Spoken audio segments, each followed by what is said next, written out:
Friends, आज हम करेंगे जर्नल एंट्री का नेक्स्ट पार्ट।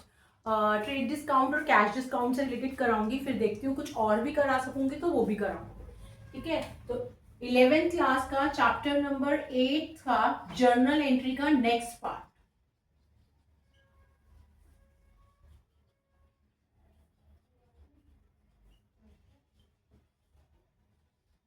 देखो, मैंने जैसे कि पहले बताया था, ट्रेड डिस्काउंट क्या होता है। जब हम बल्क क्वांटिटी में गुड्स परचेज करते हैं अपने बिजनेस के, तो जो उस पे हमें डिस्काउंट मिलता है हमारे सप्लायर के द्वारा, that is called trade discount. Specify होता है ट्रेड डिस्काउंट, और इसको हम जर्नल एंट्री में शो नहीं करते। इसके टोटल अमाउंट में से जितने का भी हमने माल परचेज करा है उसमें से माइनस करके नेट अमाउंट लिखते हैं।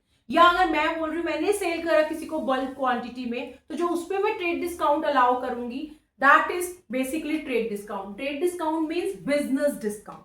It does not shown into the journal entries. Books में record show नहीं करते, only it is deducted from the total amount. Clear है? तो पहले हम trade discount का करेंगे।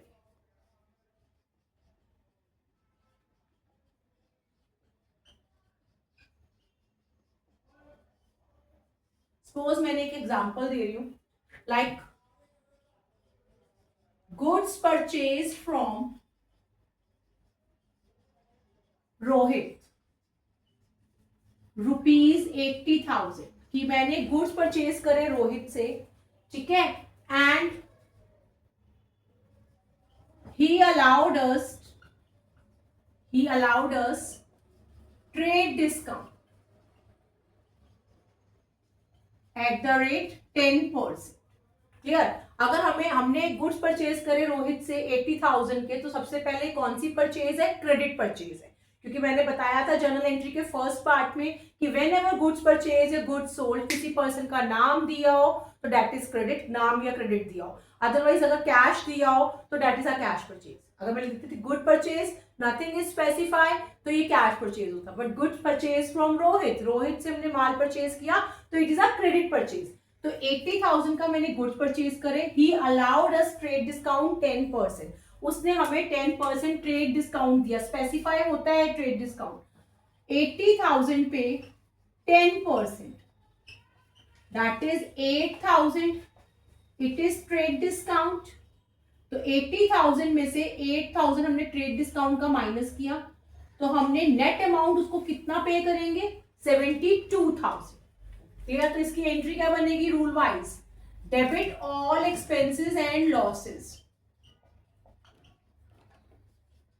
Purchase account debit, credit the giver to Rohit. Amount कितना आएगा? 72,000। ठीक है, ये कंडीशन हमारा क्लियर हो गया कि भैया हमारे को देखो ट्रेड डिस्काउंट कहीं शो नहीं करना, it is only deducted from the total amount. तो नेट अमाउंट 72,000 की अगर हम जब भी उसको पे करेंगे तो हमने 80 पे नहीं करना, 72,000 पे करना। तो according to modern approach, purchase is expense increase, और रोहित हमारा कौन है? Creditor, liability increase. और as per traditional approach, purchase is a nominal account और Rohit is a personal account. Clear है बेटा? ट्रेड डिस्काउंट क्या है? बेसिकली इट इज अ, ये तभी हम अलाउ करते हैं जब हम गुड्स सोल्ड करते हैं बल्क क्वांटिटी में, ठीक है, या हम गुड्स परचेज करते हैं बल्क क्वांटिटी में, बल्क मतलब ज्यादा, ठीक है, तो अपने बिजनेस के लिए। तो जब भी हमें सप्लायर डिस्काउंट अलाउ करता है ट्रेड डिस्काउंट, या हम किसी को अलाउ करते हैं अपने कस्टमर्स को, अगर हमारा होलसेल का बिजनेस है तो हमने अगर अपने कस्टमर्स को डिस्काउंट, ट्रेड डिस्काउंट अलाउ किया, that is called trade discount. It does not shown into the journal entry, it is only deducted from the total amount. Clear? तो अभी हम एक सेल का भी देख लेते हैं।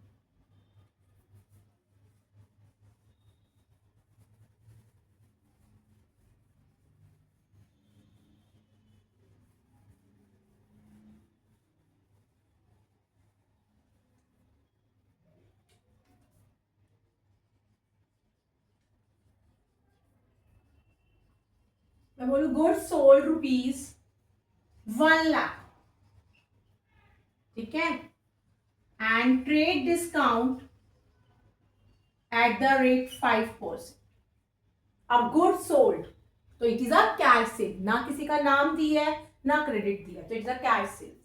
तो देखो 1 लाख पे 5%, that is 5,000 is trade discount.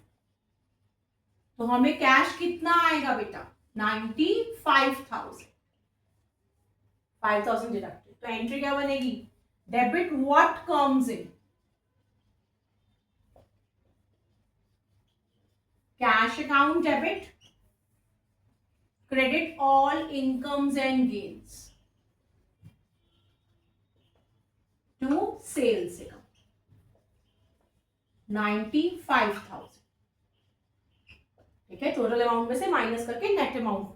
अब हमारा कैश ट्रेडिशनल अप्रोच के अकॉर्डिंग रियल और सेल इज अ नॉमिनल, और as per modern approach cash is asset increase और sale is revenue increase. Clear है बेटा। अगर मैं बोल देती sold goods to Anil, Anil को मैंने माल बेचा 1 लाख का and allowed him trade discount 5%, तो 1 लाख पे 5% 5,000, बट इसमें फिर हमारी एंट्री बन जाती debit the receiver Anil, Anil क्या होता हमारा debtor, credit all income and gain to sales 95,000। Clear है, कोई डाउट। फर्स्ट हमारा जो मैंने फर्स्ट पार्ट इसका बनाया हुआ है उसमें ये आइडेंटिफाई करना सिखाया है कि कब हमारी कैश परचेज कैश सेल है, कब हमारी क्रेडिट परचेज क्रेडिट सेल है। अगर किसी बच्चे को क्लियर नहीं है तो वो इसकी फर्स्ट वीडियो देखे, जर्नल एंट्रीज पार्ट 1। अब मैं बताऊंगी पहले कैश डिस्काउंट, फिर मैं इन दोनों का मिक्सअप भी कराऊंगी।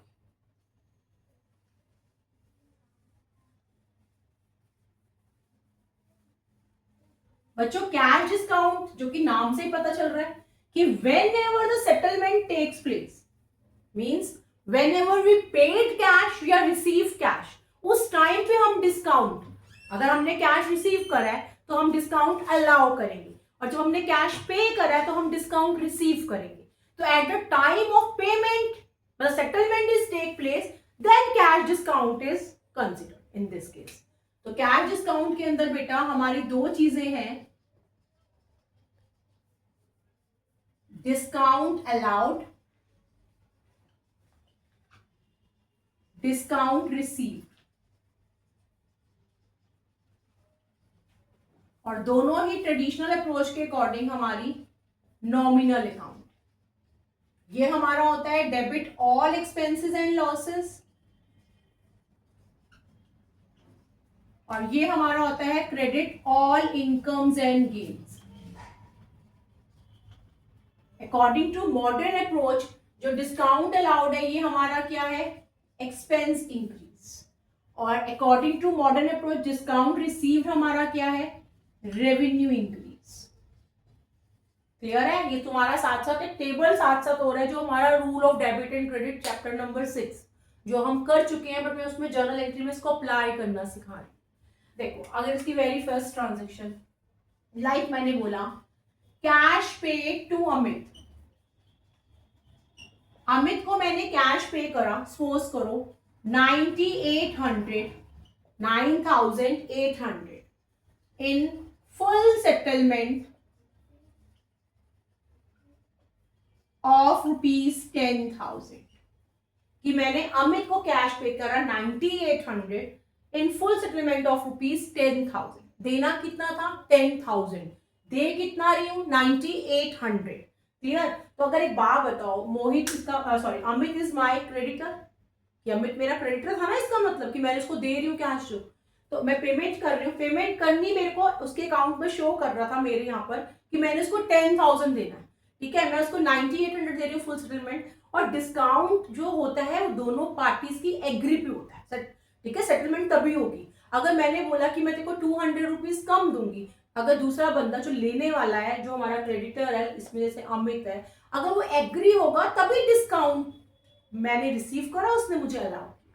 तो इसकी जर्नल एंट्री कैसे बनेगी, देखो मैंने अमित को पे करा, तो who is the receiver, Amit,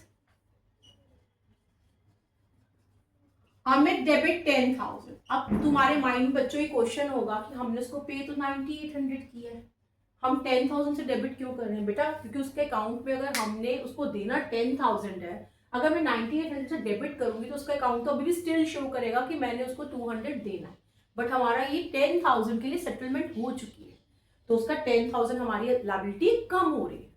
ठीक है, क्या गया? Credit what goes out,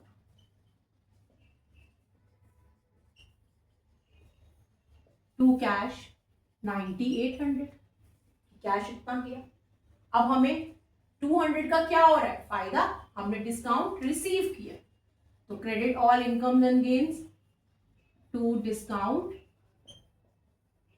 received account. ठीक है, देखो डेबिट 10,000 और टोटल ऑफ क्रेडिट 10,000। तो अमित मेरा कौन था? क्रेडिटर, तो हमारी लायबिलिटी क्या हो रही है बेटा? डिक्रीज। कैश में हमारी एसेट डिक्रीज हो रही है, और इसमें हमारा डिस्काउंट रिसीव में रेवेन्यू, प्रॉफिट है ना, रेवेन्यू बढ़ रहा है। अकॉर्डिंग टू ट्रेडिशनल अप्रोच ये पर्सनल, ये रियल और ये नॉमिनल। क्लियर है बेटा कि हमने अमित को पे करा 9800, हमने उसको देना कितना था? 10,000 इन फुल सेटलमेंट, कि अब 200 रुपये मैंने देना नहीं है, वो सेटल्ड हो गया कि मैंने डिस्काउंट रिसीव कर लिया। ठीक है, अगर इसमें अमित एंट्री बनाए तो अमित क्या एंट्री बनाएगा? उसके पास कैश आया, वो बनाएगा debit what comes in, cash account debit 9800, उसको लॉस हुआ 200 रुपीज का, तो ही अलाउड डिस्काउंट, तो discount allowed debit 200, credit the giver माइने योगिका 10,000। क्लियर है बेटा? तो ये डिस्काउंट रिसीव करा है, अब मैं आगे डिस्काउंट अलाउ करा, इसकी प्रैक्टिस करो बुक्स में से, अपनी बुक में टीएस ग्रेवाल से, किसी भी जो भी तुम्हारे स्कूल में है लगी हुई बुक, उससे प्रैक्टिस करो, कोई भी डाउट है देन पूछो।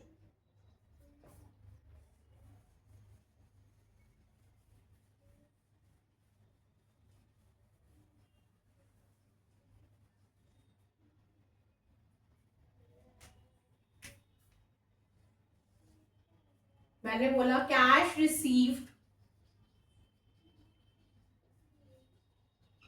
From Aman rupees 6750 in full settlement of rupees 7,000। देखो कैश रिसीव फ्रॉम अमन, अमन से मैंने कैश रिसीव किया इतना, इन फुल सेटलमेंट ऑफ रुपीज लेना कितना था? 7,000। तो अमन मेरा इस केस में कौन है? डेटर था। क्लियर है, जिससे मैंने 7,000 लेना था, बट मेरे को कितना आ रहा है? 6750 इन फुल सेटलमेंट, मतलब मैं भी एग्री हूं कि ठीक है मैंने 250 का डिस्काउंट तुझे अलाउ किया, तो पैसा मेरे पास आया, डेबिट व्हाट कम्स इन, क्या आया? Cash 6750, debit all expenses and losses, discount allowed account debit 250, or credit the giver, who is the giver in this case? Aman 7। अब तुम कहोगे हमें आया तो 6750 है, तो हमने उसको क्रेडिट में मतलब रिसीव गिवर में हमने 7,000 क्यों लिखा है? फिर वही बात कि अगर मैं उसके अकाउंट में उसको क्रेडिट करूं 6750 से, उसका अकाउंट पहले डेबिट है, मेरे यहाँ डेटर शो कर रहा है 7,000 का, अब मैं 6750 से क्रेडिट करूं तो उसके अकाउंट में स्टिल शो करेगा कि मेरे को उससे आना है, डेबिट को बैलेंस शो करेगा, बट यहाँ पर मेरा सेटलमेंट हो चुकी है कि मैंने उससे 250 रुपीज अब नहीं लेने, मैंने उसको डिस्काउंट अलाउ कर, तो दैट इज एसेट इंक्रीज, और इसमें हमारा डिस्काउंट अलाउड में एक्सपेंस इंक्रीज। अमन मेरा डेटर है तो मेरी asset decrease. According to traditional it is real, it is nominal और इट इज पर्सनल। क्लियर? एक चीज और देखो,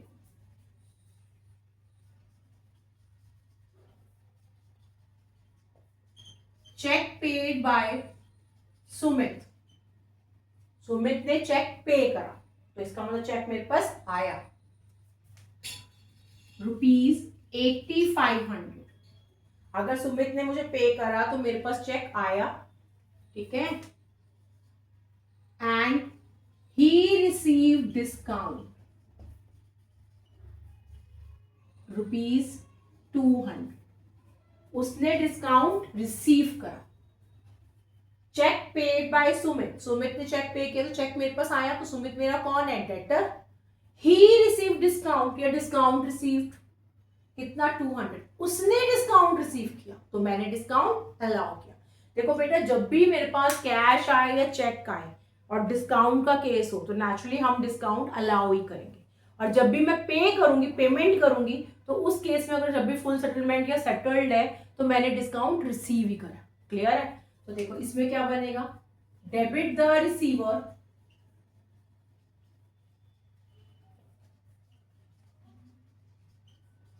बैंक अकाउंट डेबिट, कितने का चेक का आया? देखा। अब बैंक क्यों लिखा है? याद है बैंक की ट्रांजेक्शन्स कराई थी सेकंड उसके पार्ट में, सेकंड वाली वीडियो जर्नल एंट्री में, कि चेक, अगर चेक उसने पे करा है तो मैंने रिसीव किया, पर मेरे भी हाथ पे रिसीवर कौन है? बैंक, मेरा बैंक अकाउंट पड़ा। Debit all expenses and losses, अगर उसने डिस्काउंट रिसीव किया तो मैंने उसको डिस्काउंट अलाउ किया।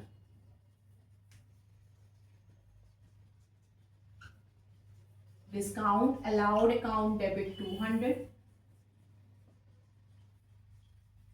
Credit the giver to Sumit, तो सुमित मेरा कौन है? डेटर है। बैंक हमारी एसेट इंक्रीज हो रही है according to modern approach, discount allowed हमारा एक्सपेंस इंक्रीज हो रहा है और इसमें एसेट डिक्रीज हो रही है Sumit. It is personal bank, discount allowed is nominal and Sumit is personal. Clear है बेटा? कोई डाउट यहां तक? ऐसे मैं बोल दूं चेक रिसीव बाय अंकुर, ठीक है, अंकुर ने चेक रिसीव किया। ही अलाउड अस डिस्काउंट, उसने डिस्काउंट हमें अलाउ किया, तो उसने अलाउ किया तो हमने डिस्काउंट रिसीव किया। क्लियर है? तो ये अपनी बुक में से करो प्रैक्टिस। क्लियर? और फिर आगे इसकी एक वीडियो बनाएंगे जिसमें कैश डिस्काउंट और ट्रेड डिस्काउंट मिक्स कराऊंगी, पर पहले अगर ये कर लोगे देन उसका करो। ठीक है? इसमें एक दो ट्रांजेक्शन्स और कराती हूँ मैं।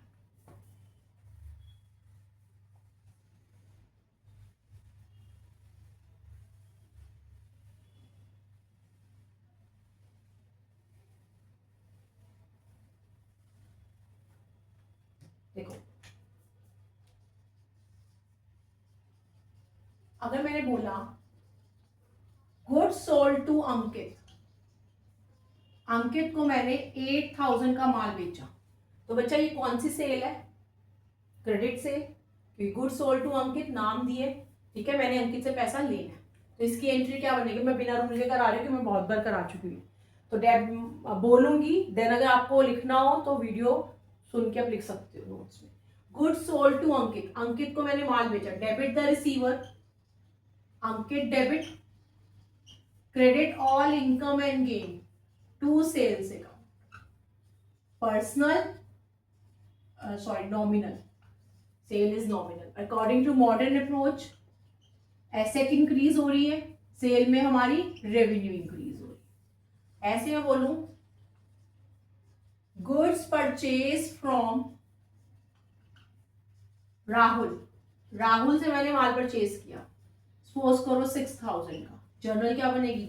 Debit all expenses and losses, purchase account debit, credit the giver to Rahul 6000, कि मैंने राहुल को पेमेंट अभी करनी है, ही मेरा क्रेडिटर है राहुल।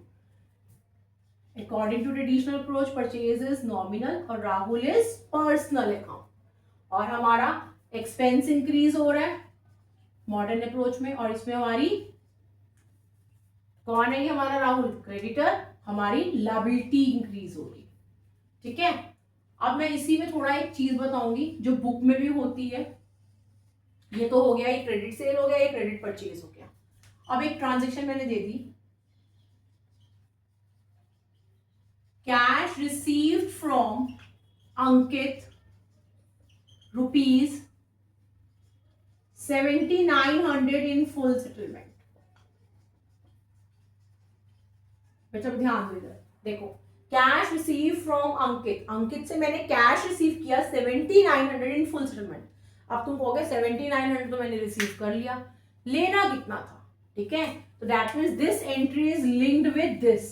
कैसे पता लगा मुझे कि क्योंकि देखो ऊपर हमने अंकित को कितने का माल बेचा हुआ है, 8000 का। मैंने अंकित से लेना कितना, 8, पर मैं ले कितना रही हूँ, मैं फुल सेटलमेंट में ले रही हूँ ना, मतलब 7900। मैं एग्री, मैंने डिस्काउंट उसको अलाउ कर दिया।